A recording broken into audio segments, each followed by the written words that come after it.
is the most willing to see an entrapment defense in these cases.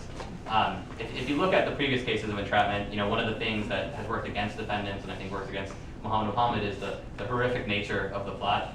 In these sting operations, the FBI has a lot of control over it, and they can choose how ambitious the plot will be. And the more ambitious it is, the more horrific, the less likely it is that a jury is going to be sympathetic. So instead of being in the case of Muhammad, he said he wanted to bomb Portland's Pioneer Square. The FBI could have put together, a plot where he had a little bomb that would have just blew up a few cars and maybe killed a dozen people. But instead, the plot involved this huge bomb that was going to level blocks of Portland. And so where the Department of Justice has a real advantage in arguing these cases is having that kind of shock and awe, where they can go to a jury and say, this man standing before you wanted to commit an act of terrorism and was going to level blocks, and this is how many people were killed. So really, if you're interested in these cases, and I'm so glad there's so many of you are here, this is really the best place to be, because I think this is the best test case yet of these types of sting operations. One thing we can say is that these types of sting operations are only increasing. If you look at the recent case in New York, there was a man who plotted to bomb the Federal Reserve building. There was another case recently in Miami.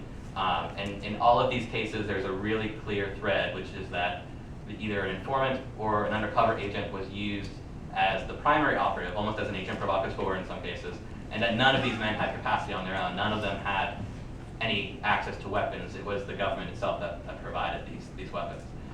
So what my book raises a question about and tries to point at is that these people are odious. They say terrible and hateful things, but on their own they're not terrorists. And I think there's a potential to think, well, how could I be sympathetic to this guy? And in some cases you really can't be sympathetic. But what you can be, I think you can realize is that many of these people are really just dupes. They're on the fringes of society. They are economically desperate and mentally ill, and yet we've built a structure that is spending billions of dollars looking for terrorists, and people that perhaps in a better funded system may have gone into the mental health facilities or in the social service programs are being swept up into these terrorism programs.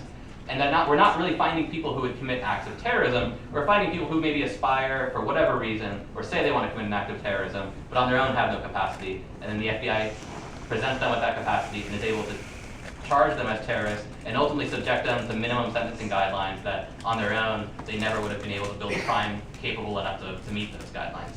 And so I think this is as much a story about terrorism as it is about justice, the fairness of justice in the United States, the administration of that justice. And I think ultimately this is the type of case that when we think of terrorism, this is what we should be thinking about. When the government says, okay, we've foiled another terrorist plot, I hope the next time you hear that, you'll ask yourself, well, was their informant used? What was the capability of the person? And I think what you'll find is that in every case, the informant played a role of an agent provocateur. On their own, they never had capacity, but the FBI provided everything that they needed. In some cases, like in Muhammad even paying his rent when he was about to be evicted. So that's really the basis of this. I thought if anyone has questions about the Portland case in particular, or just in general, I'd be happy to answer it. Yes?